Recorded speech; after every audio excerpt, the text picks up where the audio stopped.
Okay, all is well. Okay, I want to thank everybody for joining us today for our mobile websites in home care and assisted living, and we're also going to talk a little bit about Pinterest at the end.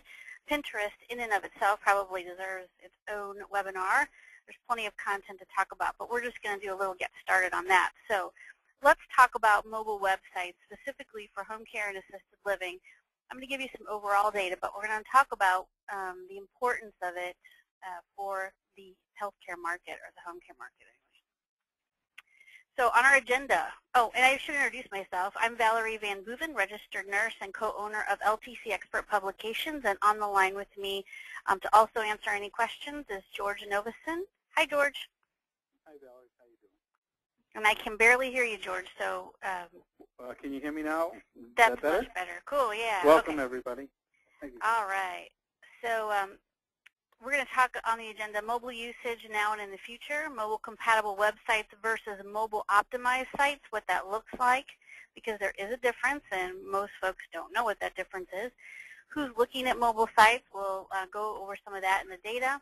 What should be included in your mobile version of your website? And then we'll do some Pinterest, and at the very end we'll take questions and answers. What I usually do is, because there are so many people that sign up for these webinars, if we open up the lines, it'll be chaos. So what we do is at the end, you can type in a question in your little, there's a little place where you can, you control your screen and what you can see, and you can type in questions there at any time. So if you have a question, you can type it in now, and we'll do question and answers at the very end of the webinar. So we will go through all of them. Just make sure I've got it. And George, is my screen changing? Can you see that the screen is changing? It's on agenda right now. Perfect. Okay, so we just want to make sure we're not stuck anywhere. Okay.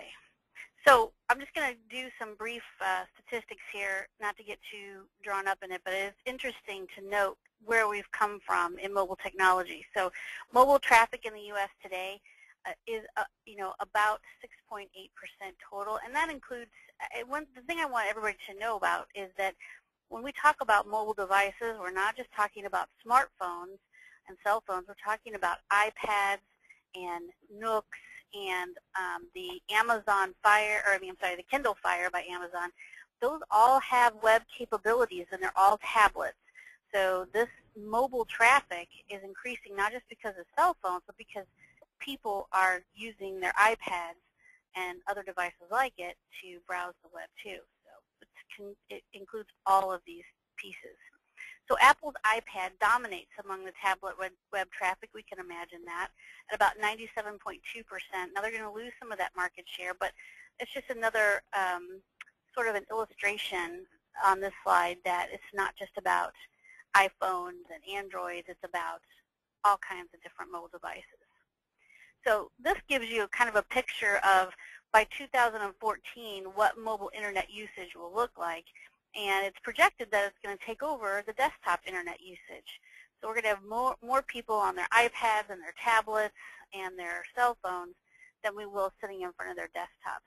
So that's what we predict, and what folks predict, that you need to be on top of all of this for your mobile internet and your website. How has mobile usability changed? This is pretty cool stuff. 1/2 of all local searches are performed on mobile devices. So people looking for a restaurant, people looking for the time that the movie starts, people looking for entertainment venues. And it's also true in the healthcare industry that if I'm an adult child sitting at my parents' bedside in the hospital, or maybe just sitting at their house, and they don't have a computer, I'm on my mobile phone or my iPad or my tablet trying to figure out who it is I'm going to call to get some home care. I'm looking at this long list of names and people that I've been given by some social worker somewhere. So it's really important that we have a good mobile capability and a mobile presence, only because people are performing these searches because that's what they have in their hand, and that's the most handy device. So 86% of mobile internet users are using devices while watching their TV. So they're texting with each other, they're on social media, they're commenting about stuff, they're all kinds of different usage for that. On average, Americans spend 2.7 hours per day socializing on their mobile device. That's over twice the amount of time they spend eating and over 1/3 of the time they spend sleeping each day. 91% of mobile internet access is to socialize. So that's texting, Twitter, Facebook, compared to now 79% of that being done on desktops. And what do people use their mobile phones for? Well, number one is still games, and then to look up the weather, which I can say we do all the time, maps and searching or local searching, then social networking, music, news, entertainment, dining, and video. So games, weather, and map search, which maps and search are really our focus. 50% of the time, or 50% of the usage of their mobile phones are to look up a place or a number or something that they need. And this is the one that really sparked my interest the most about the mobile industry or the mobile technology, is that women aged 35 to 54 are the most active group in mobile socialization. That probably means that they're also the most active group in mobile search, or one of the most active groups. And 35 to 54, that age range is almost perfect for the adult child of the aging parent. And so it's really important that when we think about who's on the mobile phone, who's carrying it around, who's the sandwich generation, this fits perfectly. Okay, so we're going to look at a mobile optimized versus a mobile compatible site. And what you can see here on the screen is you can see a website with no optimization. It's compatible. The New York Times website in the first cell phone you see there is compatible, meaning that everything shows up, but it's not optimized for mobile. And if you look at it with optimization, you can see that it narrows down to the very first picture on the page and the first article. So we're going to look at a couple of examples of what mobile optimized versus just mobile compatible sites. Mobile compatible simply means that your website will show up on a cell phone, and if it's all flash, it won't do that, especially on, well, it will on an Android perhaps, but for a lot of folks who use the iPhone, they will not see that. So if your current website is not mobile optimized, chances are it's a nightmare for your mobile visitors to use. Smaller screen sizes and mobile web browsers mean your website displays differently on a smartphone. Without mobile optimized code, most websites force mobile users to scroll or zoom or become unusable because the content is all squished together. So if your website uses Flash, you can be certain that no one on an Apple device will be viewing it. Mobile websites are not just minimized versions of your main website. They must be responsive, fast, and designed with the mobile user in mind. Besides adapting to the smaller screen of a mobile device, mobile websites are easier to navigate using touch and help visitors get to the information and features they need faster. That's the key to all of this. Help your visitors get to the information and features they need faster. They don't need everything. Chances are they just want to contact you by phone or be able to communicate with somebody where you are or get directions. So this is also something I found very interesting and something that we all need to keep in mind is that Google, Bing, and Yahoo each index mobile and mobile compatible sites separately from non-mobile sites and are investing heavily in developing faster and better tools for mobile search to meet this demand. And after social networking, searching is the second thing mobile internet users do the most with their mobile web browsers. The earlier you adopt new technologies, the more time you have to build high rankings and secure a highly visible position. So speed really does matter, and a huge advantage of mobile websites is the compact size and lightweight approach to content. So let's look at a couple of examples. I got one more thing I want to talk about here, and this is about when somebody goes to your website, 74% of mobile phone users will only wait 5 seconds or less for a page to load. And I know, for instance, my bank website is not mobile optimized, and it is crazy to try and log in and look at an account balance or see, what's going on. So it's really not flexible. Bank of America is mobile optimized, and it does look good on your cell phone, and it's very easy to navigate.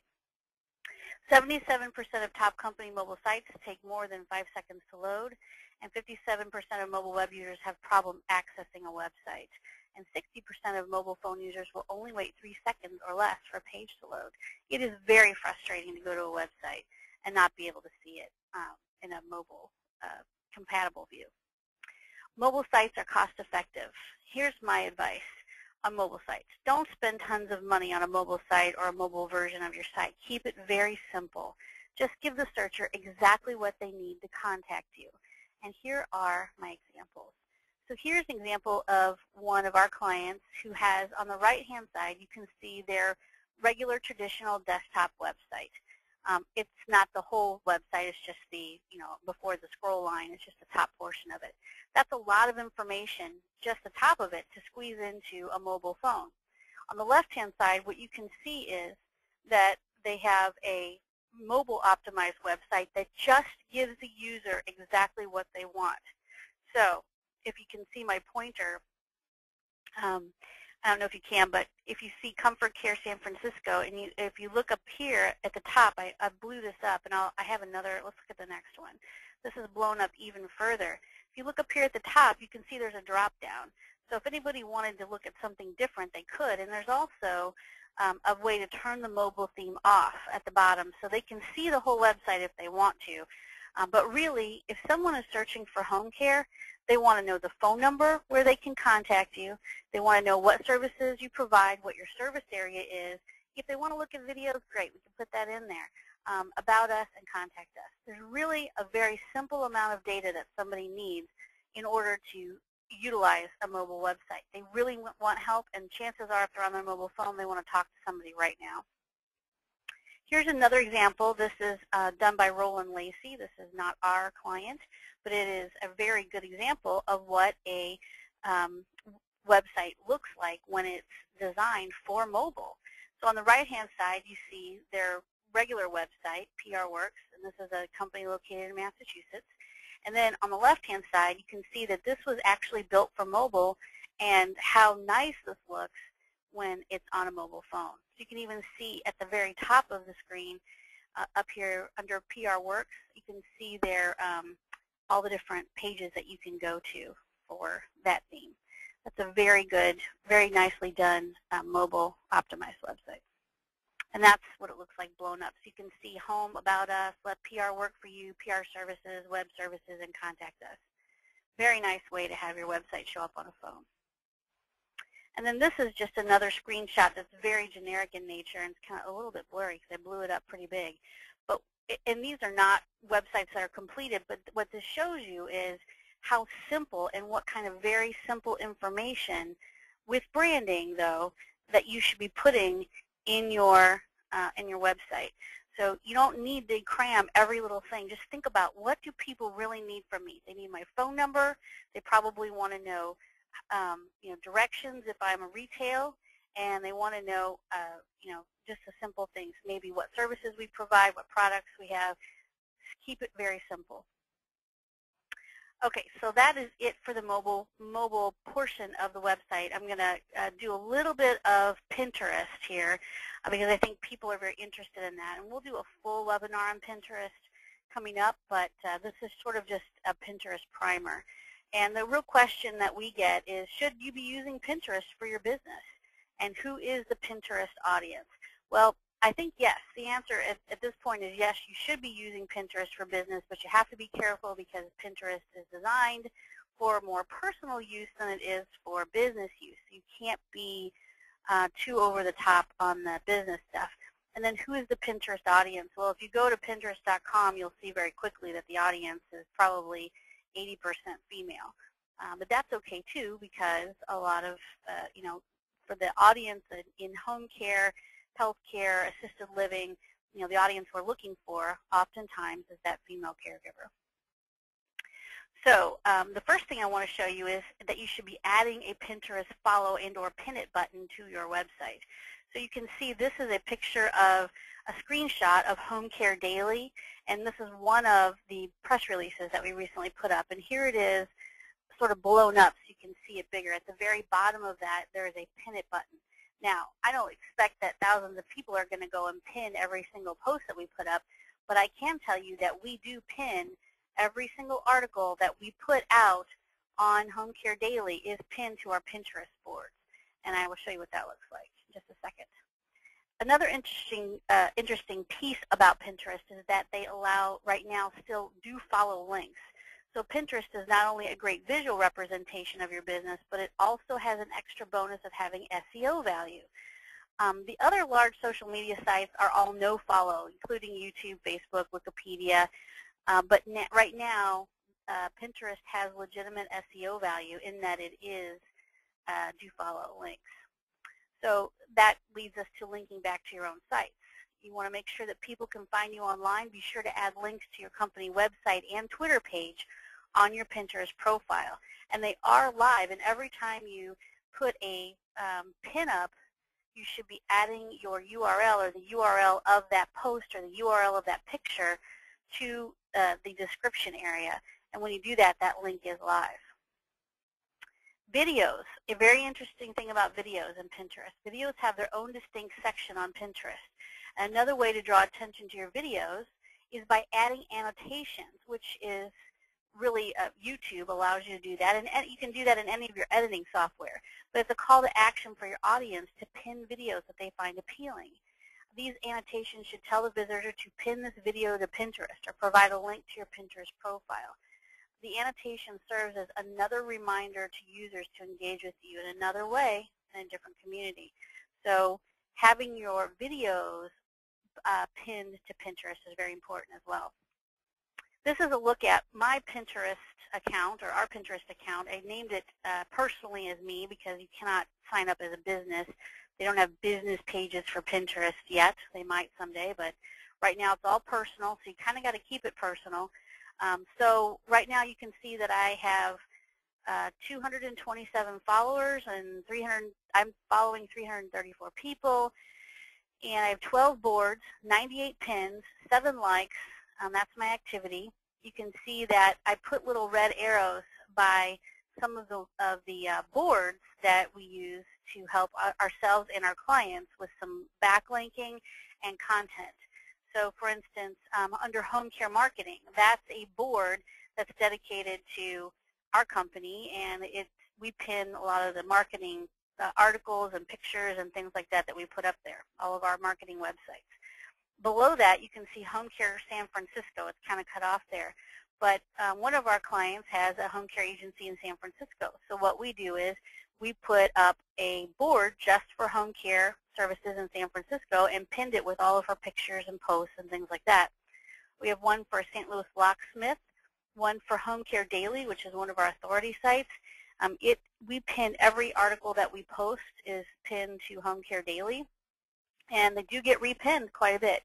Houston In-Home Care, that's one of our clients, and then you can see Houston Home Care Houston, which is a different client in Houston. So all of those are very helpful to our clients as far as backlinks and visibility. And then you can see that the rest of it is just some of the stuff that I like and some, things that I put up there. It's, funny stuff, favorite places, just to kind of keep it interesting. It's more than just business, but it definitely is helpful. From a business perspective. So the next steps for you all is this. First of all, you need to spell assess correctly because it says assess your own website. How does it look on your mobile phone? How does your PowerPoint presentation look as well?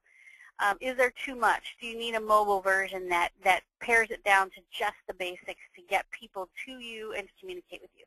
Plan for a mobile website. Don't get left behind. Use Pinterest to your advantage and talk with us about mobile capability in your website.